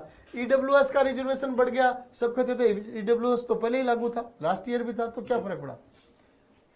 इस चीज में मैं एक चीज ऐड ऑन करना चाहूंगा कि लास्ट ईयर तक ऑल इंडिया कोटे से जो 15% सीटें भरी जाती थी, उनमें केवल जो सेंट्रल गवर्नमेंट के इंस्टीट्यूशंस थे, जैसे एम्स हो गए, जैसे ईएसआई हो गए, सेंट्रली फंडेड यूनिवर्सिटीज हो गई, वहां reservation general, OBC, EWS, SC, ST सभी थे। लेकिन ऐसी सीटों की संख्या 15% कोटे की तुलना में 100% सीटें थी, लेकिन बल्क बहुत कम बन रहा था। बची हुई 15% अगर अपन ऑल इंडिया की स्टेट वाइज लें, जो सेंट्रल गवर्नमेंट के अंडर में नहीं थी, उनमें 15% सीटों में रिजर्वेशन जनरल, ओबीसी का अलग अलग नहीं था, केवल एससी एसटी का था, बाकी रिजर्वेशंस नहीं थे। इसलिए ऑल इंडिया पीएमटी में, नीट में 15% ऑल इंडिया कोटे से लास्ट ईयर तक जनरल और ओबीसी की कट ऑफ में अंतर नहीं आता था, इवन एक नंबर का भी नहीं आता था, केवल कुछ रैंक्स का आ जाता था। एक नंबर पे मान लीजिए 300 बच्चे लास्ट में आ रहे हैं, तो 300 में से कुछ को ओबीसी के बेनिफिट के कारण जनरल की तुलना में सीट मिल सकती है, ओबीसी का उस कट ऑफ पे रह सकता है, लेकिन नंबरों का फर्क कट ऑफ में नहीं आ रहा था। इस साल जो रिजर्वेशन पॉलिसी लागू की गई है, इसमें ऑल इंडिया 15% कोटे से नीट की जो 15% ऑल इंडिया कोटे की सीटें हैं, स्टेट्स की जो सेंट्रल गवर्नमेंट के अंडर में नहीं है, उन सभी में ओबीसी का 27% रिजर्वेशन, ये अपने आप में एक बड़ा बल्क रखता है। 27% बहुत बड़ी संख्या हो जाती है। और उसके बाद में आपका ईडब्ल्यूएस का 10% रिजर्वेशन, ये 10% ईडब्ल्यूएस का रिजर्वेशन है, वो जनरल कैटेगरी में से है, इसलिए 50%। हाँ, अब सबसे बड़ा फर्क इसका किस चीज के आ रहा है? सबसे बड़ा फर्क ये आ रहा है कि जो रिजर्वेशन हटा के सीटें open to all general, OBC, EWS के सब बच्चों को मिल रही थी, उनमें से 27% अलग से ओबीसी के नाम जा रही हैं, और 50% जो जनरल की सीटें उनमें से 10% ईडब्ल्यूएस के बच्चे के जा रही हैं। तो जनरल का जो नॉन ईडब्ल्यूएस बच्चा है, उसका इस मायने में ऑल इंडिया कोटे से कंपटीशन बढ़ गया है। कट ऑफ उसका पहले की तुलना में रैंक के अनुसार, अकॉर्डिंग टू रैंक, मार्क्स पे तो अभी अपन आए ही नहीं है, अकॉर्डिंग टू रैंक उसका कट ऑफ ऊपर चला गया है। स्टेट कोटे में इसका ज्यादा फर्क नहीं पड़ेगा। क्यों नहीं पड़ेगा? क्योंकि पुराने सालों से ये रिजर्वेशन स्टेट में चलता आ रहा है, लेकिन थोड़ा बहुत फर्क जरूर पड़ेगा 15% के हिसाब से, क्योंकि कुछ बच्चे ऑल इंडिया कोटे में जो ओबीसी और ईडब्ल्यूएस के जा रहे हैं, वो स्टेट में सीटें अपनी नहीं रोकेंगे जो पुरानी सालों में रोकते थे। इसलिए उन बच्चों के ऑल इंडिया कोटे में जाने के कारण स्टेट में भी ओबीसी और ईडब्ल्यूएस के बच्चों का जो डिफरेंस पुरानी सालों में रहता था रैंक का, उसकी तुलना में इस साल डिफरेंस बढ़ना है। तो ये बहुत महत्वपूर्ण चीज राकेश सर बता रहे हैं। वैसे भी जहाँ पे सीट्स के नंबर ज्यादा हैं, तो वहाँ पे परसेंटेज ज्यादा वेरिएशन लाता है जी। जहाँ पे नंबर ही कम हो तो वहाँ पे परसेंटेज ज्यादा वेरिएशन लाता नहीं है। तो ऑल इंडिया कोटे पे सीट ज्यादा है, इसलिए ये वेरिएशन वहाँ पे इफेक्ट दिखाएगा अपना, ज्यादा फर्क दिखाएगा जी। रिजर्वेशन गवर्नमेंट की पॉलिसी है, और इस पे अपन किसी तरह का सकारात्मक नकारात्मक कोई भी टिप्पणी नहीं कर सकते। अपना आज का डिस्कशन सिर्फ इस बात का है कि कट ऑफ क्या जाने वाली है, और उस कट ऑफ पे किन किन चीजों का प्रभाव आना है, वो चीजें अपन दर्शकों को बता रहे हैं। अब अपन आगे की तरफ बढ़ते हैं। दर्शकों की, बच्चों की, सबकी महती इच्छा है कि अपन जल्दी कट ऑफ की तरफ आगे बढ़े, लेकिन कट ऑफ की तरफ आगे बढ़ने से पहले डाटा पूरे अपने पास इकट्ठे होने जरूरी है। तो राकेश सर आप प्रेजेंट करें प्लीज। तो सर ये कट ऑफ के मार्क्स हैं, और उसके अनुसार कितनी रैंक तक बच्चों को कौन से साल में कैटेगरी वाइज सीटें मिली हैं, उस हिसाब से यहाँ पे प्रेजेंटेशन है। तो आप देख सकते हैं कि रैंक जो जनरल की है, जो कट ऑफ है, यानी कि लास्ट गवर्नमेंट सीट हम मान के चल रहे हैं, तो उसमें जैसे जैसे साल आगे बढ़ रहे हैं, वैसे वैसे हायर रैंक पे भी गवर्नमेंट सीट मिल रही है। तो ये मतलब इसका है कि सीटें बढ़ रही हैं संख्या में, that's why this is the reason. अब सर यहाँ पर आप देखिए, जो आप बात बोल रहे थे कि जनरल और ओबीसी में मार्क्स का फर्क नहीं आ रहा है, तो वहाँ पे 608 पे दोनों लगभग फिनिश हो रहे हैं। जो मैंने बात की थी वो शुरुआत में यहाँ मिल रहा है। ऑल इंडिया कोटे से 2017 में 558 और 56 2 नंबरों का फर्क दिख रहा है जनरल ओबीसी का। यहाँ पे 18 में 3 नंबरों का फर्क दिख रहा है। 19 में फर्क दिखना बंद हो गया है और 20 में फर्क दिखना बंद हो गया है। और इसलिए पहले फर्क नहीं रहता था, इस साल ये फर्क जाने वाला है। कैटेगरी वाइज अपन ने देख रखी है कि कहां तक सीटें मिल रही हैं। अब जनरल में 17 में 9353 तक मिला है। ये डाटा हम ऑफिशियल वेबसाइट या गूगल जहां पे भी दिए वहां से पिकअप किए हैं। और साथ में ये भी बताना चाहूंगा कि कई जगह ये डाटाज अलग दिए हुए हैं, लेकिन अपने ये डाटाज लास्ट राउंड्स के हैं। जैसे कई जगह कट ऑफ को लास्ट ईयर को 610 11 15 लोग बताया जा रहा है, लेकिन लास्ट मॉपअप राउंड की देखें तो 608 वाले कुछ बच्चों को गवर्नमेंट एमबीबीएस की सीट, एम्स भी 608 पे लास्ट में मिला है। उसके धैर्य की परीक्षा लेके उसको इनाम दिया गया है। जी तो सर ये जो आपने डेटा बताए उसके हिसाब से जो काउंसलिंग करवाना जी, वो भी सर अपने आप में एक बहुत बड़ा पेचीदा काम है। और काउंसलिंग को समझना, मतलब जिसने काउंसलिंग को समझ लिया ना, वो बच्चा कम मार्क्स होते हुए कई बार सीट काउंसलिंग के कारण बेहतर सीट, काउंसलिंग का जिन बच्चों पे अच्छा पकड़ है वो बेटर रैंक ले सकते हैं। और इसके लिए आज ही मैं सभी बच्चों को कहना चाहूंगा कि जो ही नीट का रिजल्ट आता है तो ही पीसीपी में अलग से काउंसलिंग सेल है जिसके पास पूरा डाटा एनालिसिस होता है। वहां से अगर आप काउंसलिंग में पार्टिसिपेट करते हैं तो निश्चित रूप से आपको कॉलेज अलॉटमेंट में कुछ न कुछ बेनिफिट जरूर मिलेगा। तो अब हाँ Aukar sir please, wild card entry माने आप प्लीज। इसमें थोड़ा सा मैं एड ऑन करना चाहूंगा। कई बार ऑल इंडिया कोटा की काउंसलिंग पहले होती है, बच्चे को कॉलेज मिल जाता है और स्पेशली गर्ल्स के केस में ऐसा होता है, लेकिन वो अपने होम स्टेट में रहना चाहती हैं, लेकिन कंफ्यूज्ड रहती हैं कि होम स्टेट में स्टेट कोटा से कॉलेज मिलेगा या नहीं मिलेगा, मिलेगा तो कौन सा मिलेगा, क्या मिलेगा। आपने जब धैर्य शब्द काम में लिया तो मुझे याद है कि उसका बहुत बड़ा इंपॉर्टेंस है और वहां काउंसलिंग सबसे ज्यादा इंपॉर्टेंट हो जाती है कि क्या मेरे जो मार्क्स हैं उन पे स्टेट में मिलेगा। ये एक तरह का रिस्क काम होता है, रिस्क बेनिफिट रेशियो रहता है। तो आपका जो काउंसलर है, आपका जो उस समय का मेंटर है, वो बहुत बड़ी भूमिका निभाता है। जी औकार सर, इसमें एक चीज मैं फिर से जोड़ना चाहूंगा, एड ऑन करना चाहूंगा जी कि ऑल इंडिया कोटा का जो आपने फैक्ट बताया वो वास्तव में बहुत ही महत्वपूर्ण फैक्ट है जी। और उसके कारण हमारे पास भी ऐसे काफी दफा बच्चे आते हैं कि सर हमें फलाने स्टेट में मिली है तो हम स्टेट के लिए उस सीट को छोड़ दें क्या। जी तो ऑफ कोर्स मैं कहता हूं कि स्टेट की कट ऑफ निश्चित रूप से कुछ न कुछ रैंक ऑल इंडिया से नीचे जाएगी, 99.99% जाएगी, 0.01% नहीं गई। तो बिल्कुल अगर आप इस चीज के लिए रेडी हैं तो आप ऑल इंडिया छोड़ के आ जाएं, स्टेट में शामिल हो जाएं।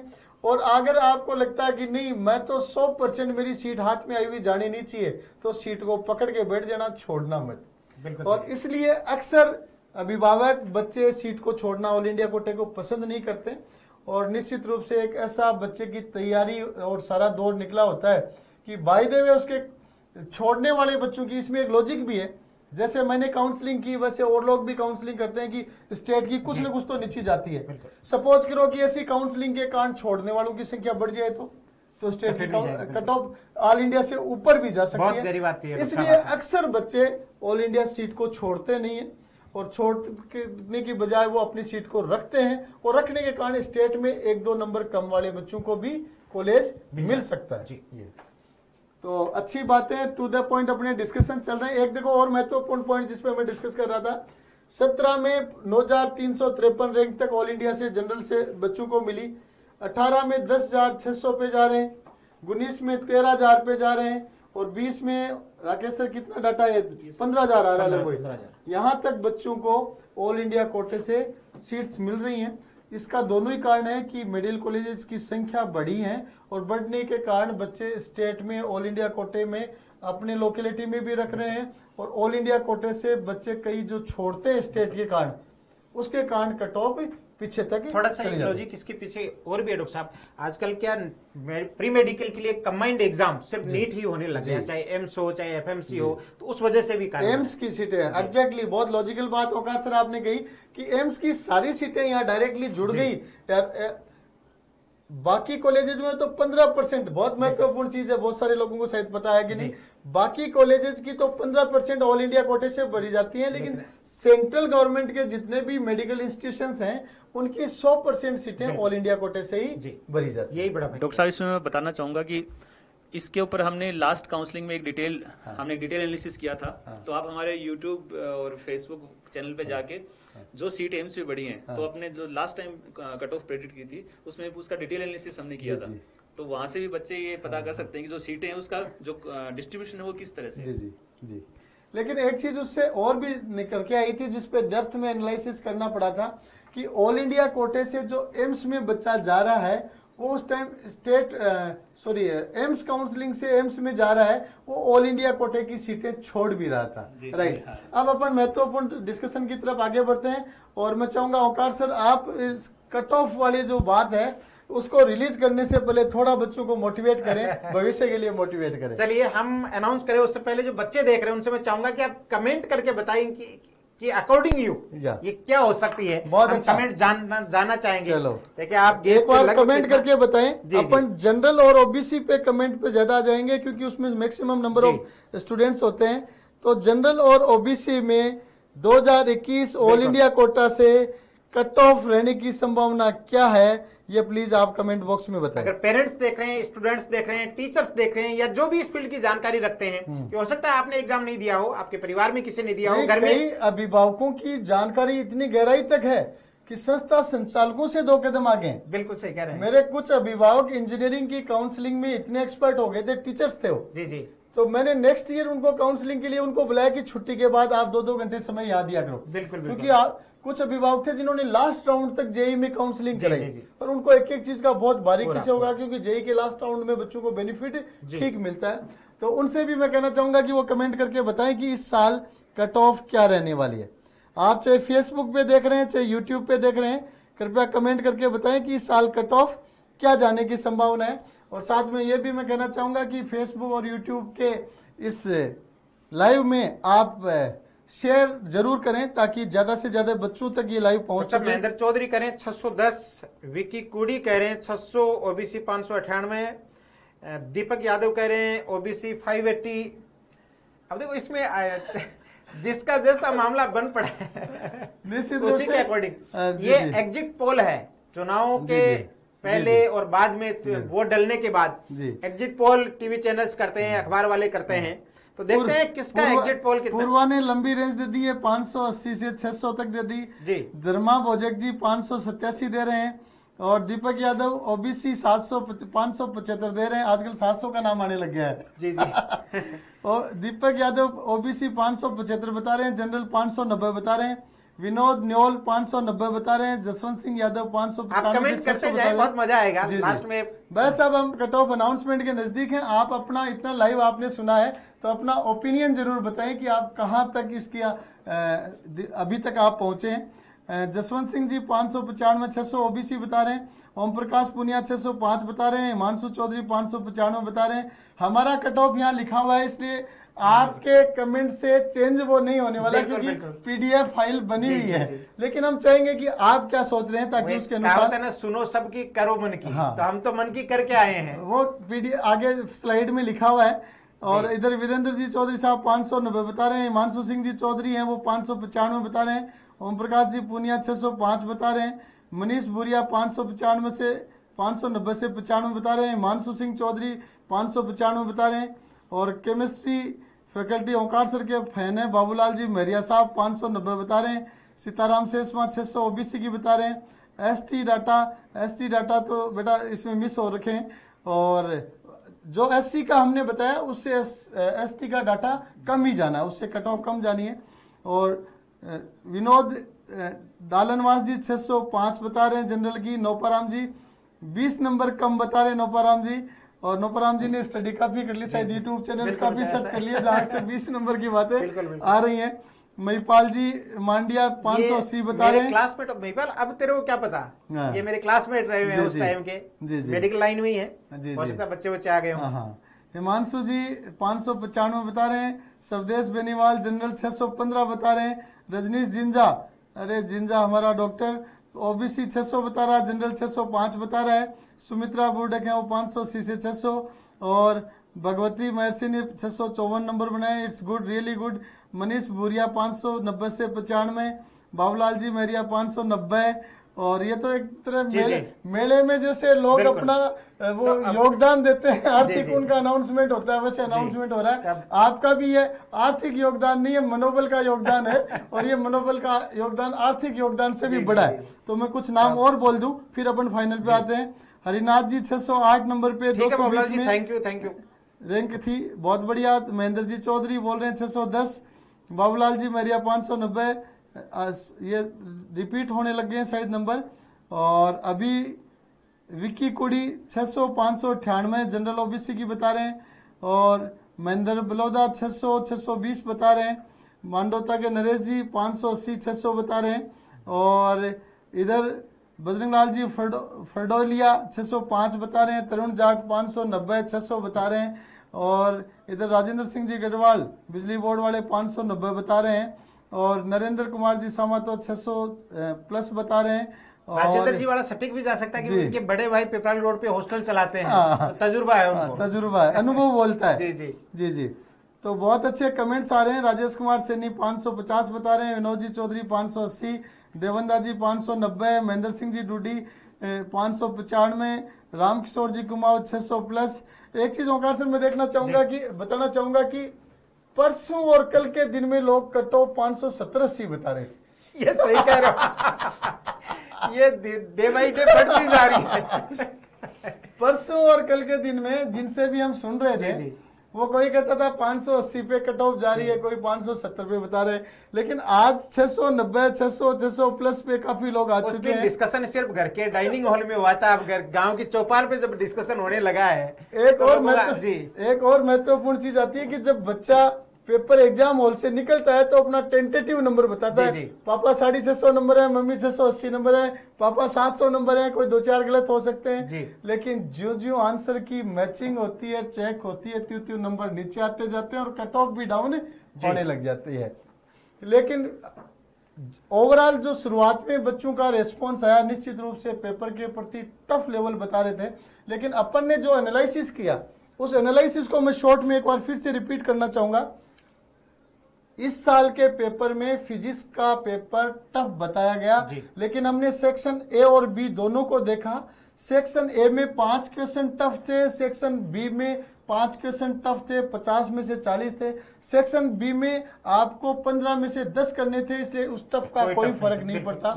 साइकोलॉजिकली टफ लगता है, लेकिन रिजल्ट में उसका कोई फर्क नहीं पड़ेगा। बायोलॉजी के पेपर को भी ऑन एवरेज ही माना गया है, केमिस्ट्री के पेपर को भी एवरेज ही माना गया है। तो कहानी मैथ्स फिजिक्स पे आके टिकी हुई है, और फिजिक्स में भी 5 क्वेश्चन का डिफिकल्टी लेवल आ रहा है। 5 में से मैं कहता हूं कि 2-3 क्वेश्चन तो हर साल ही आते हैं।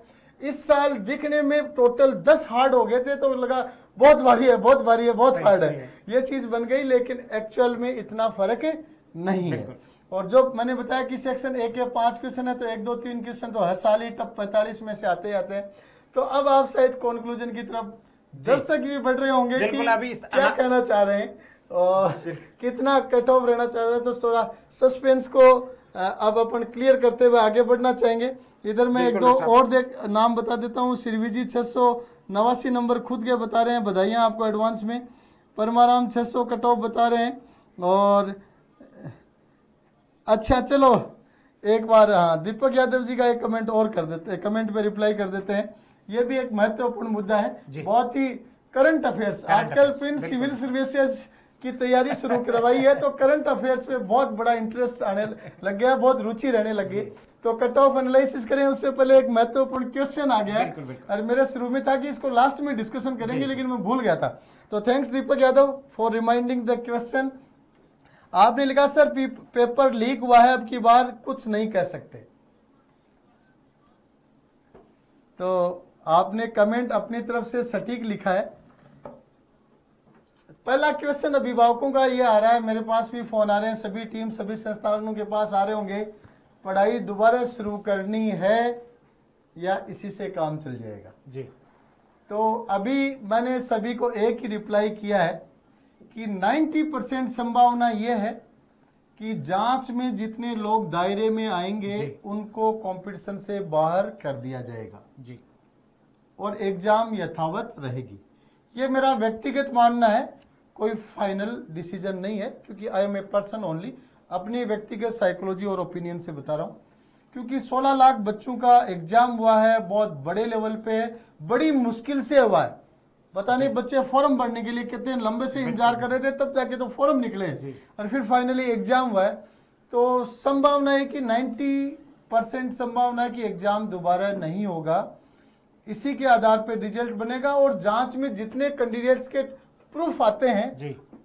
आजकल एविडेंस का जमाना है, कानून में बिना एविडेंस कुछ नहीं होता, कितना भी गलत हो।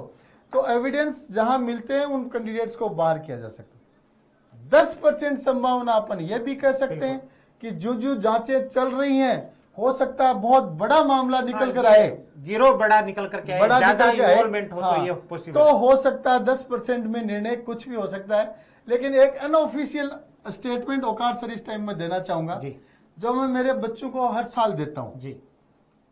और जब हम एमबीबीएस करते थे तब भी सुना करते थे, सिर्फ सुनते ही थे, उसके आधार पे मैं बच्चों को रिप्लाई करने लग गया। हर साल लोग कहते हैं जी पेपर आउट होता है, आपके पास कोई गुंजाइश है क्या? तो मैं कहता हूं भैया गुंजाइश पढ़ाई की है, उसके अलावा कोई गुंजाइश नहीं है। लेकिन जो चारों तरफ से चीजें हर बार सुनने की आती है, कितनी रियलिटी होती है, कितना क्या ये पता नहीं, लेकिन बच्चों का मनोबल बढ़ाने के लिए जी अनऑफिशियल स्टेटमेंट है, इसलिए मैं साथ में दूसरा सेंटेंस जोड़ रहा हूं, उसको भी आप दिमाग में रखें।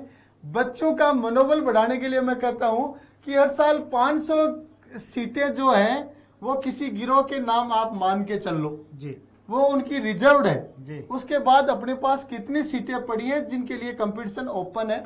तो गिरोह वगैरह कितना भी सक्रिय हो, अगर वो पहुंचता है, जो नहीं खुल पाता है तो लिमिटेड सीटों तक ही वो अप्रोच कर पाता है।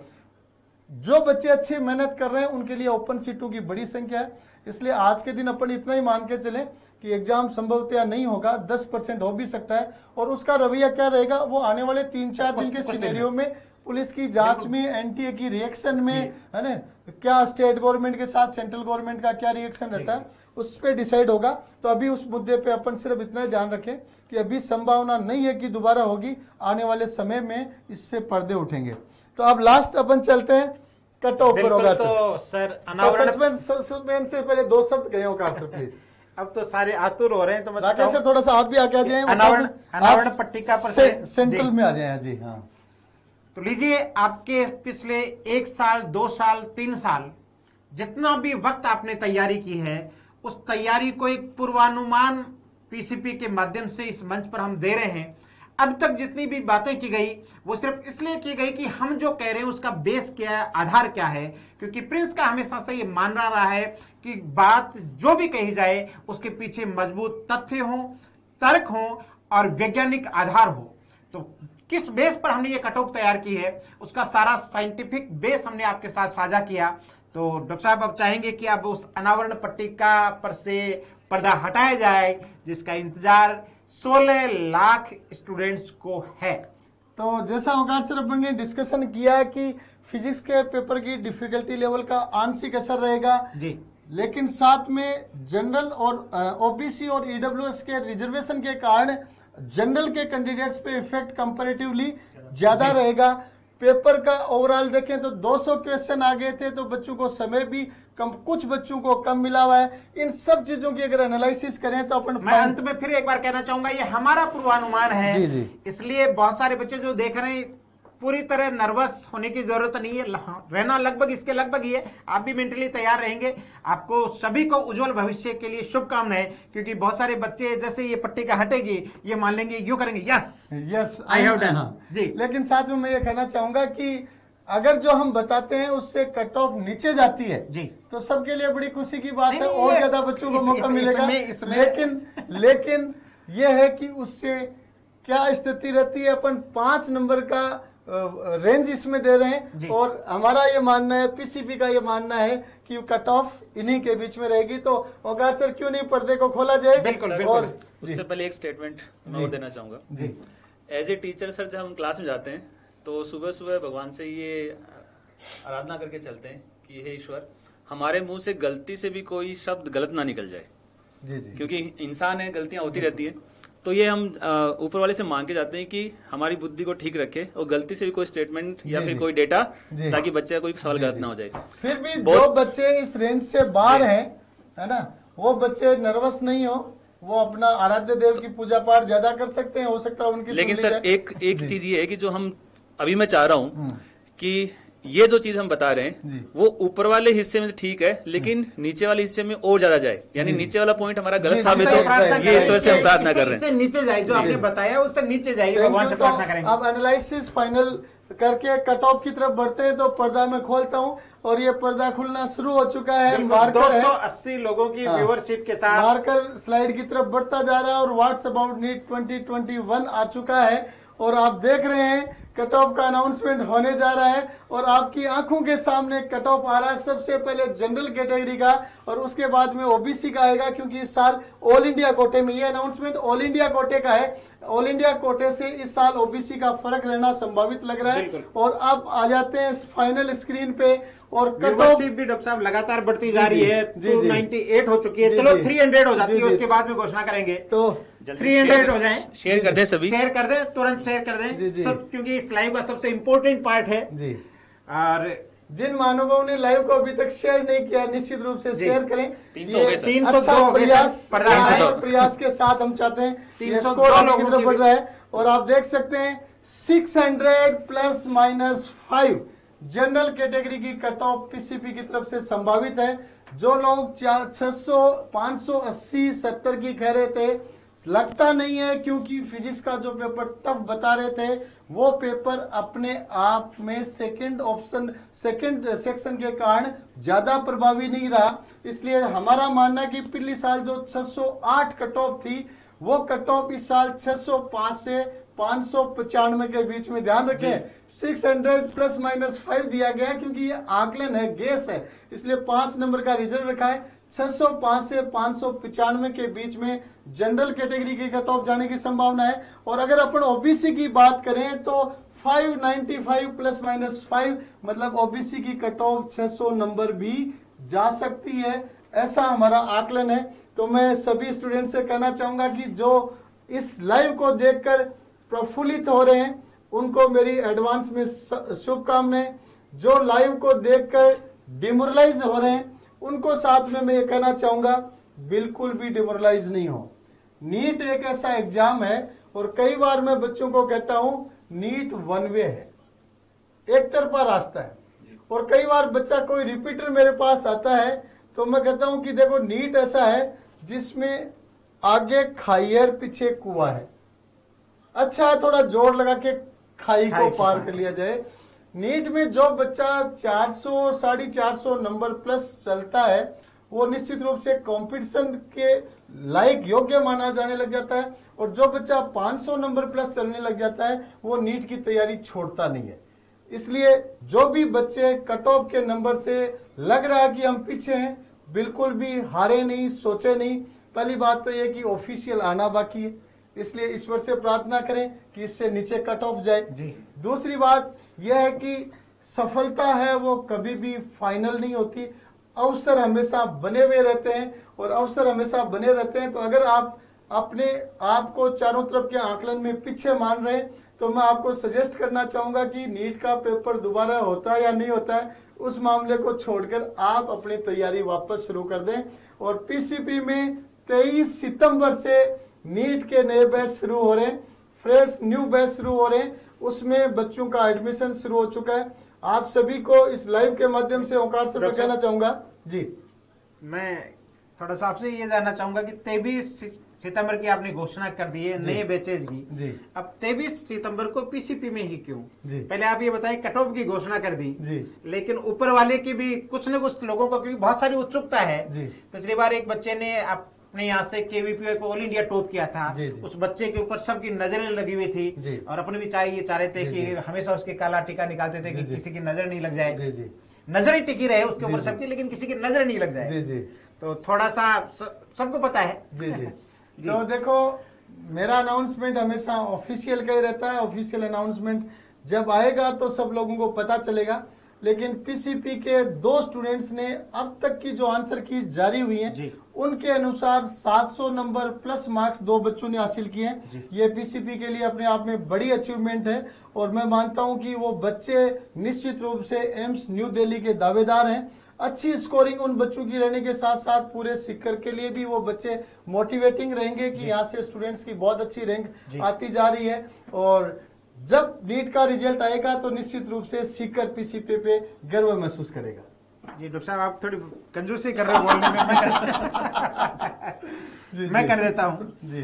मेरे को अब थोड़ा बहुत इस फील्ड का जो तजुर्बा है उसके आधार पे मैं कह सकता हूँ, अब तक रोहिला सर एम्स दिल्ली की बात करें तो सीकर से मुश्किल से 5-6 बच्चे एवरेज गए हैं जो जनरल ओबीसी कैटेगरी के हैं, और अगर टॉप रैंक की बात करें तो 30वीं रैंक के लमसम सीकर की टॉप रैंक अब तक रही है सीकर के इंस्टीट्यूट्स की।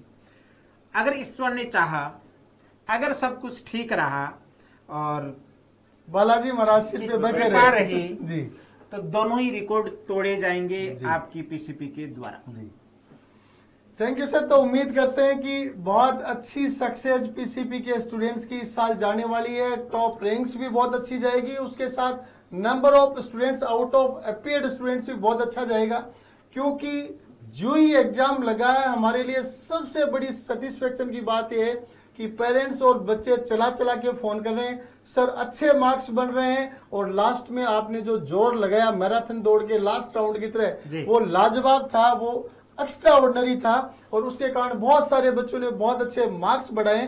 तो मैं सभी को कहना चाहूंगा कि नीट की कट ऑफ से हतोत्साहित जो बच्चे हो रहे हैं उनको हतोत्साहित होने की जरूरत नहीं है। बिना समय व्यर्थ गंवाए नई तैयारी को शुरुआत कर दें। कई बार नहीं, हर साल हम कुछ ऐसे बच्चों को भी देखते हैं कि रिजल्ट आने के बाद बच्चे तैयारी शुरू कर देते हैं और तैयारी के दौरान उनको कॉलेज भी अलॉट हो जाता है तो उनको सह सम्मान विदा कर दिया जाता है। लेकिन रिजल्ट आएगा, काउंसलिंग होगी, ये लगभग आने वाले 2 महीने का प्रोसीजर है। इसलिए जो बच्चे पीछे की तरफ हैं उनको बिना समय व्यर्थ गवाए अपनी तैयारी शुरू कर देनी चाहिए। और इसके लिए मैं कहना चाहूंगा कि पिछले समय में पीसीपी ने अपने आप में नेशनल लेवल पर अपने आप को प्रूव किया है और उस प्रूव करने के पीछे हमारे पास फैक्ट्स हैं, दम है, गुंजाइश है। और उस गुंजाइश में मैं कहना चाहूंगा कि अच्छे टीचर्स की टीम है, एक स्टेबल सिस्टम है, एक ऐसा ग्रुप का सदस्य पीसीपी है जो सीकर ही नहीं, राजस्थान ही नहीं, देश भर में जाना जाता है, देश भर के बच्चे जहां पढ़ते हैं।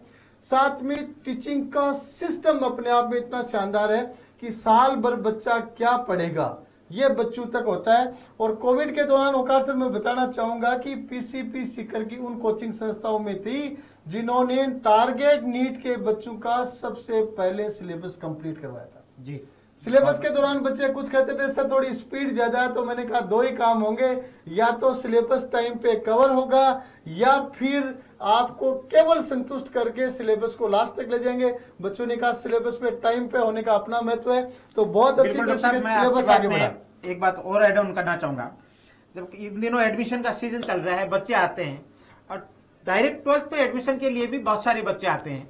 मैं अक्सर विला सर से कहता हूं कि सर 2-3-4 बच्चे 12th के लिए आए हैं, हमारा 12th क्लास का सिलेबस नेक्स्ट ईयर के लिए 75 to 80% हो चुका है। तो हम जब बताते हैं तो बच्चा हतप्रभ रहता है। बहुत सारे अन्य संस्थानों से भी बच्चे आते हैं, बहुत सारे आते हैं, किस तरह, हाउ इज इट पॉसिबल।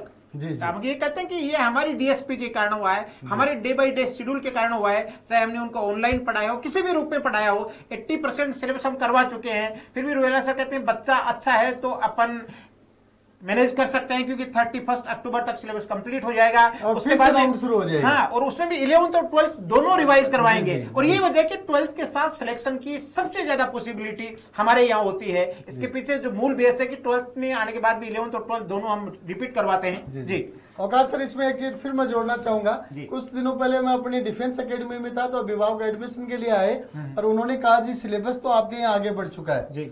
तो हमारे जो एकेडमिक हेड है उन्होंने कहा जी सिलेबस आगे बढ़ चुका है, लेकिन अभी सिलेबस कंप्लीट होने के बाद एग्जाम से पहले 3 बार और होना है। आपको कितनी बार चाहिए, 1 बार चाहिए या 3 बार चाहिए? तो 3 बार होने वाला है तो बढ़ाओ बैच में और पढ़ाओ आगे।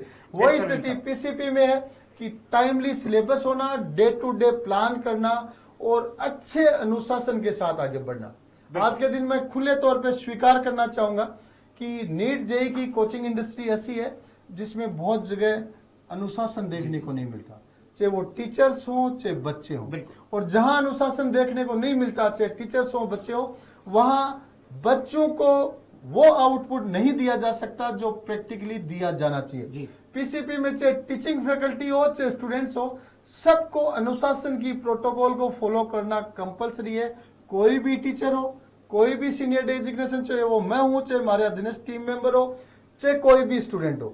इसलिए बहुत ही अच्छे अनुशासन और सिस्टम के साथ स्मूथली सिलेबस आगे बढ़ेगा और भविष्य में अपन फिर से रैंकर बनेंगे, ऐसी मैं उम्मीद करता हूं, ईश्वर से प्रार्थना करता हूं, सभी लोगों के सहयोग की अपेक्षा रखता हूं। डॉक्टर साहब मैं एक चीज, हाँ अभी मैं कुछ ऐड ऑन करना चाहूंगा, लेकिन उससे पहले अपन दो चीजें करेंगे, लेकिन उससे पहले बच्चे एससी की कट ऑफ की डिमांड कर रहे हैं, तो वो एससी की कट ऑफ दिखा देते हैं, फिर कुछ चीजें शेयर करेंगे। जी आगे की कट ऑफ है, फिर एससी पे अपन आते हैं। तो आप यहाँ पे देख पा रहे हैं 520 प्लस माइनस 5 मार्क्स की कट ऑफ है। कहने का मतलब कट ऑफ में पिछले साल से बड़ा अंतर नहीं है। बड़ा अंतर इसलिए नहीं है क्योंकि जहां चीजें प्लस हुई है, जहां अपने को लगता है दबाव पड़ा है, तो वहां कुछ न कुछ रिलैक्सेशन भी मिला है। इसलिए एससी का 520 प्लस माइनस 5 पे अपन जा रहे हैं। एसटी की कट ऑफ है वो एससी से थोड़ी बहुत कम ही हर साल जाती है। जितने नंबर पिछले सालों में गई है उतने नंबर इस साल भी जानी है। तो जनरल कैटेगरी 600 प्लस माइनस 5 है, ओबीसी 595 प्लस माइनस 5 है, और एससी 520 प्लस माइनस 5 है। 5 नंबर का वेरिएशन, टोटल वेरिएशन माने तो 10 नंबर का एक स्क्रॉल हो गया। जी। ये कट ऑफ की बात थी। अब रोहिला सर प्लीज आप कंटिन्यू करें। जैसे आपने अभी थोड़ी देर पहले कहा कि डॉक्टर साहब बताने में कंजूसी कर रहे हैं, कुछ बहुत सारे इवेंट्स सर ऐसे आए हैं कि जब टीम वर्क के साथ हम काम करते हैं और हम अपना टारगेट हाई रखते हैं जी, और जब वो अचीव हो जाता है तो जो उनके लिए काम कर रहे हैं उनको वो बड़ा नहीं लगता। जी जी। कई ऐसे इवेंट्स हैं जब जेई के अंदर 100% बच्चों के आए थे जी, तो हमने कहा कि सर बहुत बड़ा अचीवमेंट है, तो कि ठीक है देखते हैं ठीक है। और बाद में जब लोगों ने कहना शुरू किया कि ये तो बहुत बड़ा अचीवमेंट है, तो डॉक्टर साहब को रियलाइज हो कि यार ये तो वास्तव में बहुत बड़ा अचीवमेंट है। ऐसा ही केवीपीवाई के साथ उसको लिए बैठे रहे थे। मैंने कहा डॉक्टर साहब लोगों के केवीपीवाई की फर्स्ट रैंक आ जाती है, वो धरती हिला देते हैं, उसके बाद में जी देखो ओंकार सर, जिंदगी में इतने आयाम स्थापित करने हैं जी कि एक आयाम से अगर आपने धरती हिला दी, मतलब ये वो आपका अंतिम आयाम हो गया। इसलिए भविष्य में बहुत बड़े बड़े आयाम छूने, हर सेक्टर में छूने, हर वर्ग में छूने, इसलिए कोई चिंता नहीं, आयाम आते जाएंगे, फिर आते जाएंगे। अभी हमारे सर ने एक कमेंट पे रिप्लाई करने का कहा कि फलानी संस्था में इसमें ऐसा कहा जाता है। मैं इस पे आपको डायरेक्टली कोई जवाब नहीं देना चाहूंगा।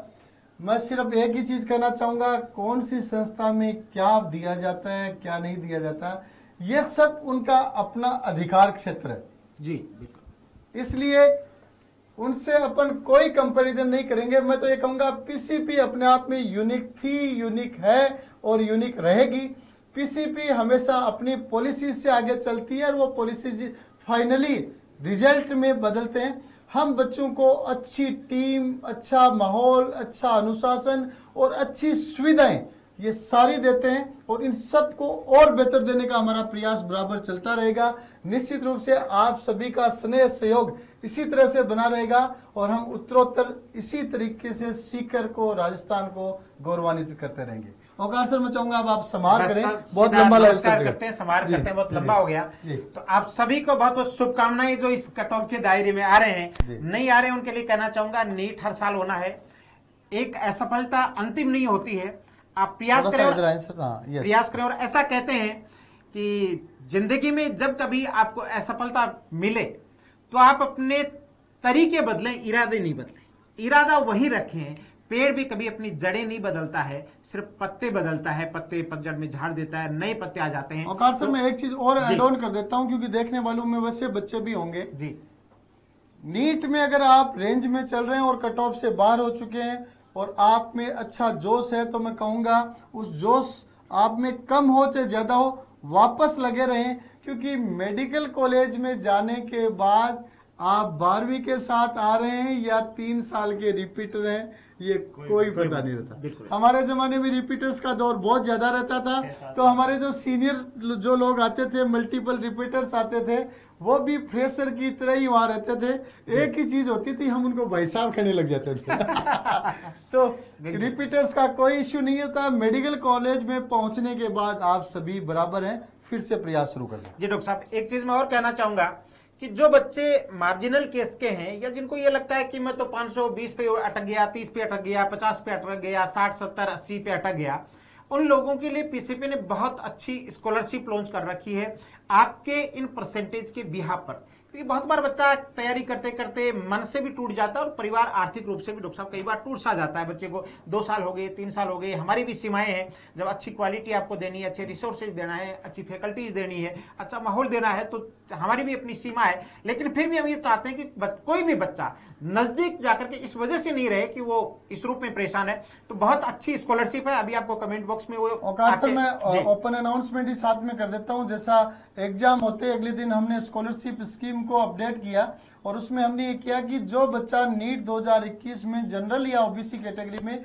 520 नंबर से ऊपर है, 521 ऑनवर्ड्स नंबर है, उस बच्चे को पीसीपी में निःशुल्क शिक्षण दिया जाएगा। वो आर्थिक बोझ के नीचे नहीं रहे, पीसीपी में उसका स्वागत है। और 520 प्लस वाले सभी बच्चों को ट्यूशन फीस में, पढ़ाई की फीस में 100% स्कॉलरशिप है। और उससे नीचे जो मार्क्स कम होते हैं, वैसे 80 से 90, 100 से 90, 80, 70 इस तरीके से स्कॉलरशिप बच्चों के लिए है, ताकि जो बच्चे रिपीट कर रहे हैं वो आर्थिक बोझ में दबे बगैर अच्छे माहौल में तैयारी करके 2022 में बहुत अच्छे सफल बन सके। जी, तो हमारे पीसीपी पालवास रोड 2 बड़े एकेडमिक्स ब्लॉक्स बने हुए हैं, पूरी तरह से तैयार है। एक मजबूत टीम मुस्तैद आपके लिए हो रखी है। और पीसीपी पिपराइल रोड पर भी अब दूसरा ब्लॉक बनकर के तैयार है। विद इन 15 डेज वहां क्लासेस शुरू हो जाएंगे। और हमारे रोयला सर, पूरी टीम बहुत उत्साहित है सर उसमें। सर एड ऑन करना चाहूंगा कि पीसीपी की जो बिल्डिंग अभी मेन रोड पे चल रही है वो पूरी सेंट्रली एयर कूल्ड और अच्छी बिल्डिंग है, लेकिन जो नया ब्लॉक बन रहा है वो सेंट्रली एयर कूल्ड की बजाय सेंट्रली एयर कंडीशनड बन रहा है। कई बार लोग कहते हैं जी हमें एसी की क्या जरूरत है, लेकिन मैं एज ए डॉक्टर कहना चाहूंगा, एक फैक्ट है कि एक आदमी उमस भरे गर्म माहौल में 6 घंटे सोता है और एक आदमी रूम टेम्परेचर एसी से मेंटेन करके 4 घंटे सोता है। तो 4 घंटे वाले की थकान 6 घंटे वाले से ज्यादा दूर होती है। इसलिए हॉल्स को, क्लासरूम्स को, सभी को, बिल्डिंग को कंप्लीटली एयर कंडीशन करने के पीछे हमारा लॉजिक ये है। कंपटीशन का बच्चा है, पढ़ाई का लोड भी रहता है, क्लासेस लंबी चलती है और बार बार क्लासेस, डाउट काउंटर टेस्ट होता है, एग्जॉशन भी होता है। इसलिए पीसीपी पालवास रोड पे जो ब्लॉक था वो पूरा एयर कंडीशन है ही, और अब पीसीपी पिपराली रोड पे जो नया ब्लॉक डेवलप हो रहा है वो भी सेंट्रली एयर कंडीशन है। बच्चे आराम से बैठे और घंटू पढ़ते जाएं, पढ़ते जाएं, पढ़ते जाएं। इसमें ये भी साइंटिफिक लॉजिक है कि अगर बाहर टेम्परेचर असामान्य है तो बॉडी को उसको मेंटेन करने में और एग्जॉस्ट करने में ज्यादा एनर्जी यूज होती है। इसीलिए एनर्जी जो है वो सिर्फ पढ़ने में यूज करे और बाकी सारी चिंताएं छोड़ दे। तो चलिए सारी चीजें लाइव पे नहीं कहेंगे, आप आए। हमने पहले भी कह रखा है, अगर सीकर आकर के प्रिंस नहीं देखा तो कुछ नहीं देखा।